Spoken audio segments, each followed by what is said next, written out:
जनसंख्या नियंत्रण कानून बने, दूसरा एक समान नागरिक संहिता बने। मेरी सुप्रीम कोर्ट में पीआईएल चल रही है। हम लोग भगवान राम को पढ़ते हैं,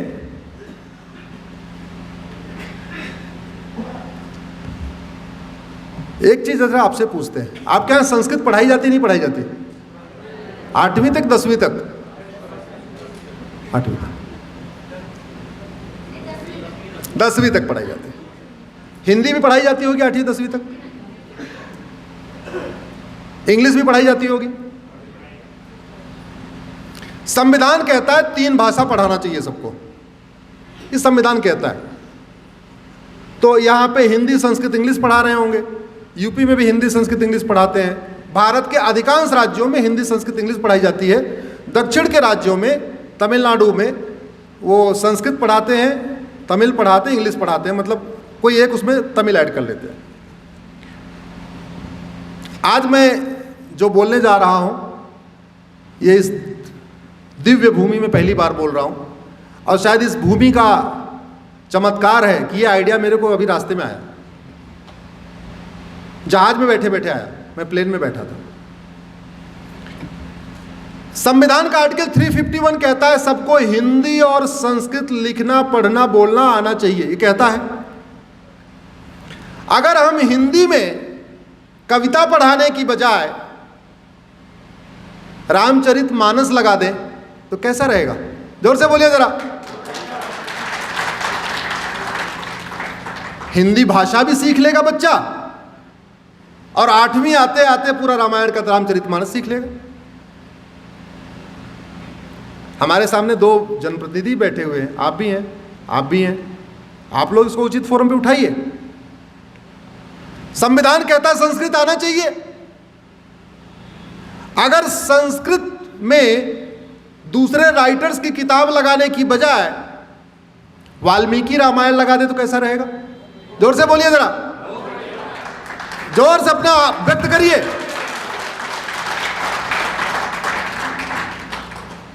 हमारे वेद संस्कृत में है, चारों वेद, पुराण संस्कृत में है, वाल्मीकि रामायण संस्कृत में है। मैं ये कह रहा हूं, आप लेखकों की दुनिया की कहानियां क्यों सिखा रहे हो? आप मानिए आप इस बात से सहमत होंगे आप, अरे संस्कृत सिखाना है बच्चे को ना, तो 4 आप लोगों से किताब लिखवा रहे हो, बनवा रहे हो, छपवा रहे हो, उससे बढ़िया सस्ते में गीता प्रेस से आधे दाम में वाल्मीकि रामायण मिल जाएगा। इसी बहाने हमारा गीता प्रेस भी चलने लग जाएगा, जो बेचारा घाटे में चल रहा है, और बच्चे संस्कृत भी सीख लेंगे। आधे दाम में आपको रामचरितमानस मिल जाएगा तुलसीदास जी का, गीता प्रेस भी चल जाएगा, और बच्चे रामायण भी सीख लेंगे, हिंदी भी सीख लेंगे। एक बात और, अंग्रेजी भी पढ़ाई जाती है ना, पूरी दुनिया में भगवत गीता पढ़ाई जाती है, और भारत के अलावा बाकी हर जगह इंग्लिश में पढ़ाई जाती है। इस्कॉन वाले जो है इंग्लिश में गीता छापते भी हैं। तो इंग्लिश पढ़ाने की बजाय, इंग्लिश का लिटरेचर, इंग्लिश की कहानियां सिखाने की बजाय अगर भगवत गीता को लगा दिया जाए तो कैसा रहेगा? जोर से बोलिए जरा। तो 3 भाषा सिखाना है ना, हिंदी सिखाना है, संस्कृत सिखाना है और इंग्लिश सिखाना है। इंग्लिश में आप भगवत गीता लगा दीजिए। मैं कह रहा हूं बाकी मत बंद करिए, बाकी जो पढ़ाना है पढ़ा लीजिए, लेकिन पहले भगवत गीता तो पढ़ाइए। संस्कृत में आप वाल्मीकि रामायण पर लगा दीजिए। संस्कृत में वेद भी लगा सकते हैं। अगर 10वीं तक है तो आप 6वीं से शुरू करिए। 6वीं में एक वेद, 7वीं में दूसरा वेद, 8वीं में, 10वीं आते आते उसको चारों वेद हमारा बच्चा पढ़ चुका होगा, वाल्मीकि रामायण पढ़ चुका होगा। 10वीं आते आते तुलसीदास जी का रामचरितमानस पढ़ चुका होगा। 10वीं आते आते भगवत गीता पढ़ चुका होगा। तो उसके ऊपर कोई अलग से सिलेबस नहीं हुआ। दूसरा, जो काम हमारे धार्मिक धर्मगुरु कर रहे, इनकी एक लिमिट है, इनकी एक क्षमता है। हमारे इतने कहाँ धर्मगुरु हैं जो सारे गांव में जा जाके कराएंगे? और धर्मगुरुओं का कार्य है, लेकिन सरकार का भी तो कार्य है ये। जब हिंदी संस्कृत पढ़ाना, भारतीय संस्कृति को आगे बढ़ाना, भारतीय संस्कृति की रक्षा करना, ये सरकार की ड्यूटी है। इससे बढ़िया क्या हो सकता है? एक ही तरीके से दोनों काम हो जाएगा। बच्चा भाषा भी सीखेगा, बच्चा वेद पुराण भी सीखेगा, भगवत गीता रामायण भी सीखेगा, पुराण भी सीख लेगा। और मुझे लगता है इससे अच्छी लैंग्वेज जो कहानियाँ, जो किताबें छापी जाती हैं, वो महंगी भी पड़ती हैं, उतना ज्ञान भी नहीं मिलता, उतनी संस्कृति भी नहीं सीखता, ये ज़्यादा अच्छा सीख लेगा।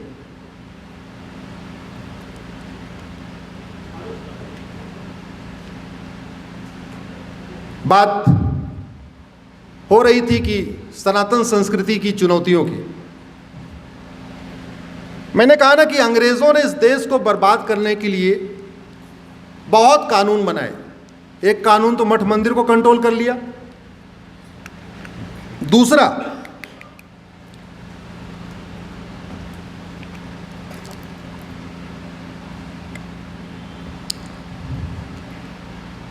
जाते जाते 1937 में उन्होंने एक पर्सनल लॉ बना दिया, उसको कहते हैं शरीयत एक्ट। अगर आप टीवी पे किसी मौलाना को सुनते होंगे कि हम तो शरीयत से चलेंगे, शरीयत से चलेंगे, तो शरीयत का मतलब वो कुरान की बात नहीं करता। शरीयत का मतलब अंग्रेज़ों द्वारा 1937 में बनाए गए शरीयत एक्ट की बात करता है। वो कहता है हम शरीयत से चलेंगे, तो हम लोग सोचते हैं वो कह रहा है शरिया से चलेंगे। नहीं, शरिया से नहीं, वो कह रहा है हम 1937 वाले शरीयत एक्ट से चलेंगे। अब 1937 का शरीयत एक्ट क्या कहता है कि शादी विवाह की उम्र 9 साल होगी। हमारे यहाँ कितनी है? 18। उधर शरीयत एक्ट क्या कह रहा है? 9 साल। अब 9 साल में अगर शादी होगी तो 18 साल आते आते 4-5 बच्चे भी हो जाएंगे। जब तक इधर शादी होगी तब तक उधर 4-5 बच्चे हो जाएंगे। अब जब 9 साल में शादी होगी तो वो बच्ची पढ़ेगी क्या? और जब आज के ज़माने में 9 साल में शादी होगी, 18 साल में 4-5 बच्चे हो जाएंगे, तो तबीयत भी खराब रहेगी। तबीयत खराब होगी तो सरकारी हॉस्पिटल का बजट और बढ़ाना पड़ेगा। आपको अगर देखना है तो मुझे हिमाचल में नहीं, कभी दिल्ली आइए, राम मनोहर लोहिया हॉस्पिटल है, एम्स है, सफदरजंग है। सुबह 9 बजे एक बार वहाँ कैमरा लगा के देखिए, आपको पूरी लाइन में खड़े होने से आइडिया लग जाएगा कि समस्या कहाँ आ रही है। जो महिलाएं आती हैं उन महिलाओं को आप ऐसे ही पहचान लेंगे कि समस्या है क्या। उनकी सबसे बड़ी समस्या यही है। ये अंग्रेजों ने जानबूझ के किया था, और इसकी शुरुआत, इनफैक्ट इसकी शुरुआत किया था मुगलों ने। उत्तर भारत और दक्षिण भारत में, या हिमाचल की संस्कृति और उत्तर प्रदेश की संस्कृति और तमिलनाडु के कल्चर में जो अंतर है वो शुरू हुआ मुगल काल से। उसके पहले कोई डिफरेंस नहीं था। जैसे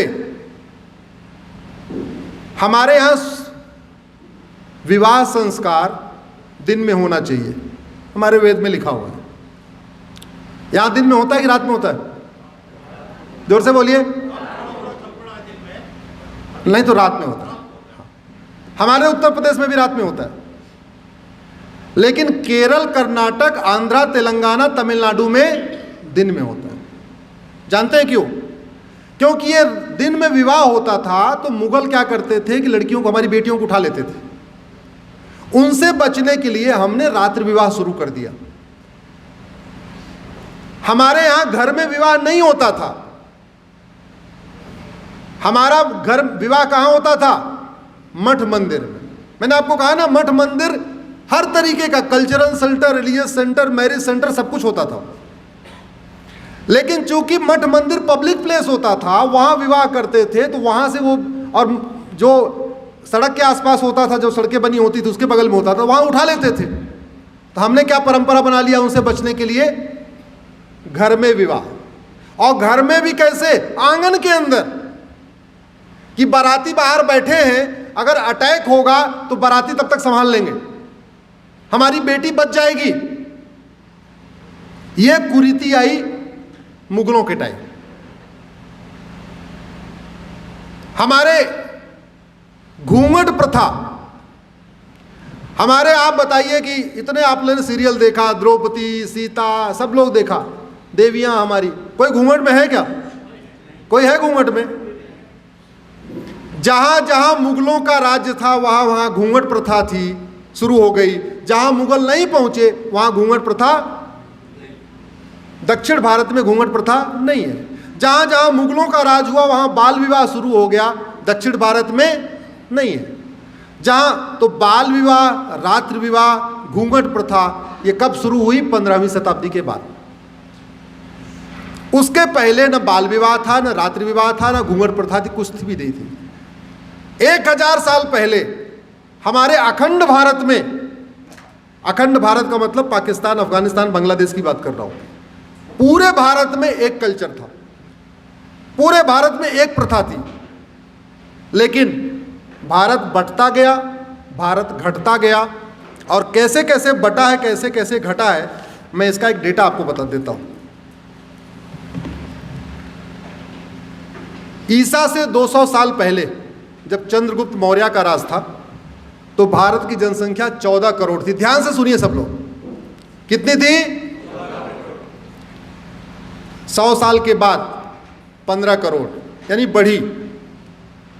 ईसा जब शुरू हुआ, जिसको हम, जैसे आज की डेट है 8 अप्रैल 2023, ऐसे जो पहली डेट थी क्या थी?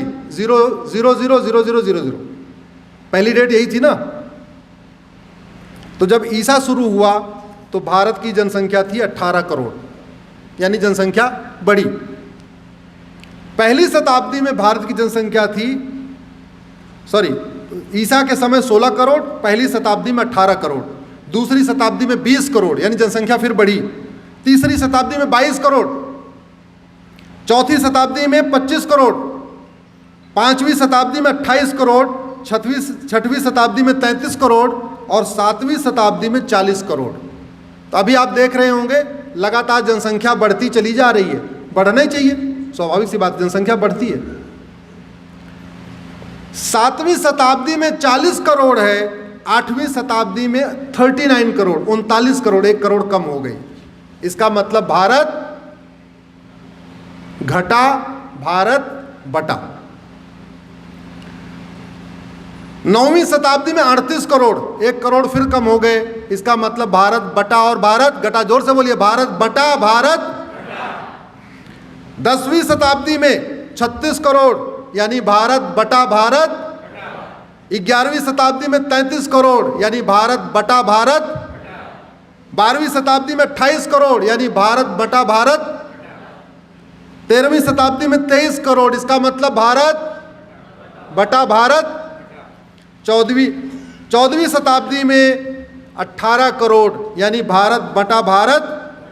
15वीं शताब्दी में 13 करोड़, यानी भारत बटा, भारत। 15वीं शताब्दी का मतलब बाबर,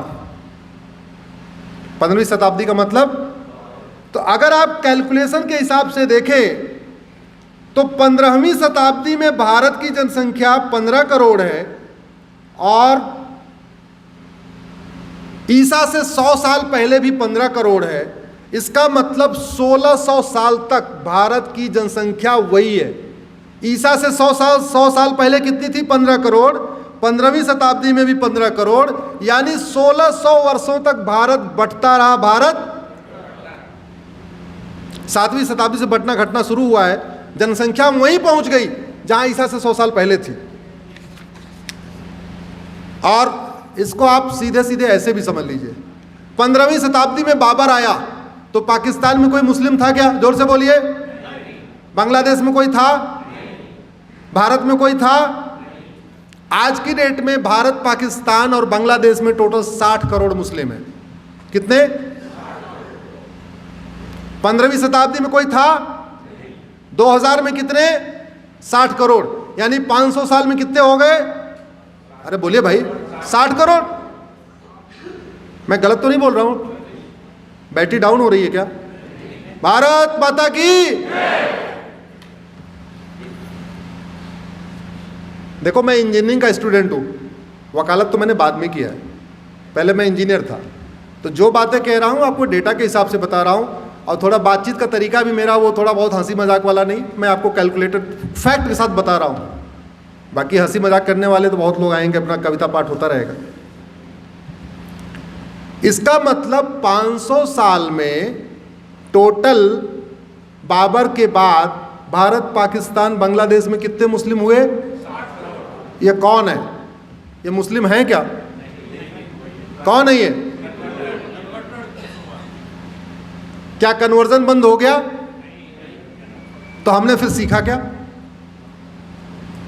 अगर मुगल काल में भी कन्वर्जन हुआ, अंग्रेजों के टाइम में भी कन्वर्जन हुआ, और आजादी की 75 साल के बाद भी कन्वर्जन हो रहा है, और बाकी छोड़िए आपके हिमाचल और उत्तराखंड में बहुत जोरों से कन्वर्जन हो रहा है, आपको पता ही नहीं है, नाम वही का वही है, नाम नहीं बदला जा रहा है, लेकिन अंदर से कन्वर्ट किया जा रहा है। अगर बीमारी ठीक नहीं हो रही है, इसका मतलब यह हुआ या तो डॉक्टर गड़बड़ है या तो दवा गड़बड़ है। यही होता है ना।